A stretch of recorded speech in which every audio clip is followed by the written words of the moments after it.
अस्सलाम वालेकुम 7th क्लास। Welcome to your second lecture of science. उम्मीद करती हूँ कि आप सब खैरियत से होंगे। आज बेटा हम अपना साइंस का सेकेंड लेक्चर स्टार्ट करेंगे और आज हम सीखेंगे एटॉमिक नंबर और मास नंबर के बारे में कि ये क्या होता है और किसे कहते हैं। इससे लास्ट लेक्चर को थोड़ा सा रिवाइज करते हैं बेटा। लास्ट लेक्चर में जो फर्स्ट लेक्चर था आपका साइंस का चैप्टर 6 का, उसमें आप पढ़ चुके हैं कि एटम का स्ट्रक्चर कैसा होता है। जैसे यहाँ पे ये स्ट्रक्चर को देखें कि एटम के सेंटर में न्यूक्लियस मौजूद होता है और न्यूक्लियस के अंदर नंबर ऑफ प्रोटॉन्स और न्यूट्रॉन्स मौजूद होते हैं, और जबकि न्यूक्लियस के बाहर शेल्स में जो इलेक्ट्रॉन्स हैं वो रिवॉल्व कर रहे होते हैं। तो ये हमने एटम का स्ट्रक्चर जो है वो डिस्कस कर लिया था। इसी को माइंड में रखते हुए हम आज का लेक्चर अपना कंप्लीट करेंगे।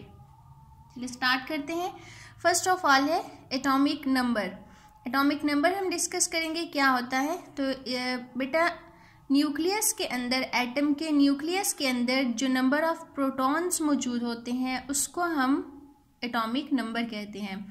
किसी भी एटम के न्यूक्लियस में जितने भी प्रोटॉन्स मौजूद होंगे उन प्रोटॉन्स को हम कहते हैं एटॉमिक नंबर, और एटॉमिक नंबर को हम रिप्रेजेंट करते हैं कैपिटल जी से। और इसके डेफिनेशन हम यूं लिखेंगे, the number of protons present in the nucleus of an atom. कि किसी भी एटम के न्यूक्लियस में जितने भी नंबर ऑफ प्रोटॉन्स मौजूद होंगे उनको हम एटॉमिक नंबर कहते हैं, और एटॉमिक नंबर को हम रिप्रेजेंट करते हैं कैपिटल जी से। इसको हम कहते हैं एटॉमिक नंबर। अब हम एग्जांपल देखते हैं। फॉर एग्जांपल ये जो हाइड्रोजन है, इस हाइड्रोजन के एटम में एक ही प्रोटॉन मौजूद होता है, तो इट मीन्स इसका जो एटॉमिक नंबर है जी वो क्या होगा, 1। क्यों? क्योंकि हाइड्रोजन एटम के न्यूक्लियस में एक ही प्रोटॉन मौजूद होता है। तो किसी भी एटम में जितने प्रोटॉन मौजूद होंगे वही उसका एटॉमिक नंबर होगा। तो यहाँ पे हाइड्रोजन एटम के न्यूक्लियस में आपको नज़र आ रहा है कि 1 प्रोटॉन मौजूद है और इसमें 1 ही इलेक्ट्रॉन है जो कि बाहर शेल में रिवॉल्व कर रहा है। तो हाइड्रोजन का जो एटॉमिक नंबर है वो 1 होगा।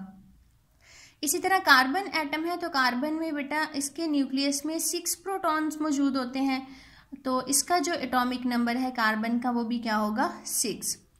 दोबारा से रिपीट करते हैं कि किसी भी एटम के न्यूक्लियस में जितने नंबर ऑफ प्रोटॉन्स मौजूद होंगे उन नंबर ऑफ प्रोटॉन्स को हम कहते हैं एटॉमिक नंबर। अब हम देखते हैं मास नंबर क्या होता है।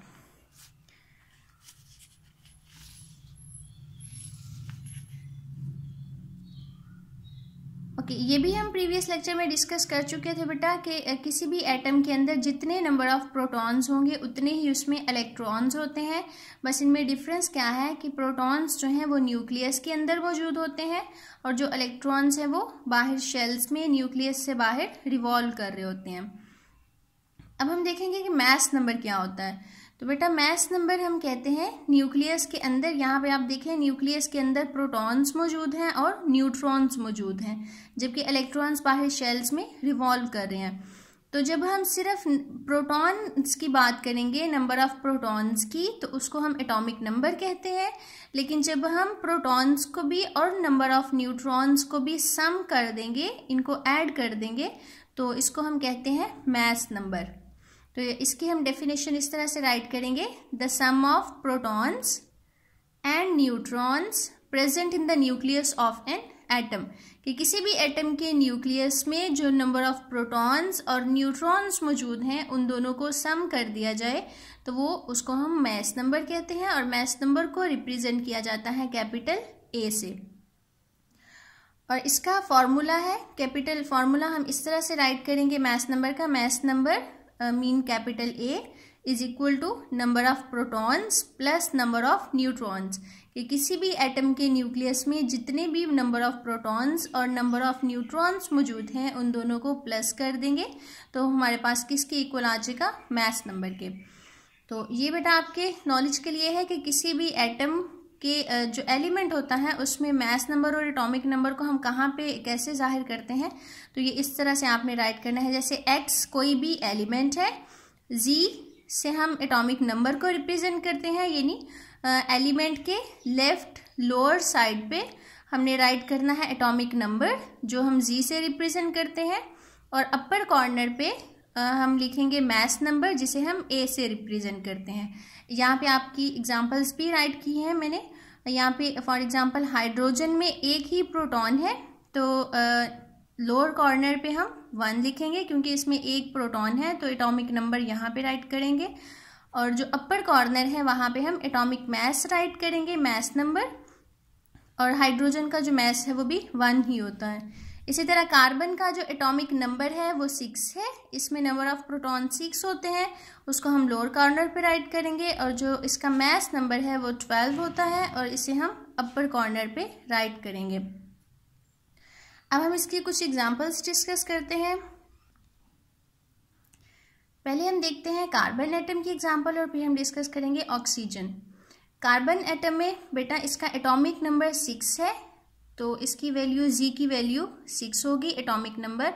और इसके अपर कॉर्नर पे 12 लिखा हुआ है जो कि इसका मास नंबर है, तो हम राइट करेंगे A is equal to 12 and G is equal to 6। G इसका एटॉमिक नंबर है और A is equal to mass number. तो हमारे पास फॉर्मूला है, अगर हमारे पास जो फॉर्मूला है A is equal to G plus N, तो इनमें से कोई सी दो वैल्यूज अगर हमें गिवन हो तो थर्ड वैल्यू हम फाइंड आउट कर सकते हैं। तो यहाँ पे हमारे पास गिवन है एटॉमिक नंबर भी गिवन है कार्बन का और मास नंबर भी गिवन है, तो यहाँ पे हमने number of neutrons find out करने हैं। तो हम इसमें वैल्यूज पुट करेंगे, A is equal to 12, G is equal to 6 plus number of neutrons जो हमने फाइंड आउट करने हैं। तो यहाँ पे आपने मैथ में आपको इसका सोल्यूशन भी आता होगा कि 12 और 6 इस साइड पे प्लस हो रहा है, तो इक्वल की दूसरी साइड पे जाके वो माइनस हो जाएगा जब हम उसको शिफ्ट करेंगे। तो 12 माइनस 6 इज इक्वल टू 6, तो यहाँ पे नंबर ऑफ न्यूट्रॉन्स जो हैं वो कितने आ जाएंगे, 6। तो कार्बन एटम में इस तरह से जब हमारे पास एटॉमिक नंबर और मास नंबर गिवन हो तो हम वैल्यूज पुट करके न्यूट्रॉन नंबर्स की वैल्यू फाइंड आउट कर सकते हैं। इसी तरह ऑक्सीजन एटम के जो एटॉमिक नंबर है जी वो 8 है और इसका मास नंबर 16 है।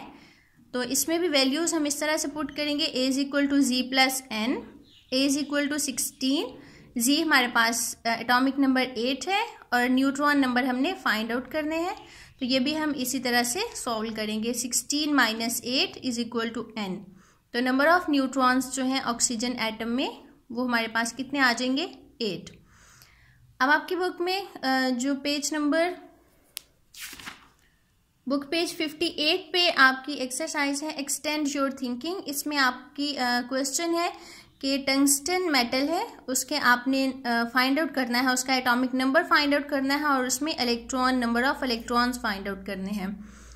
टंगस्टन एटम के नंबर ऑफ प्रोटॉन्स भी आपको गिवन है और नंबर ऑफ न्यूट्रॉन्स भी गिवन है जो कि 74 और 109 है।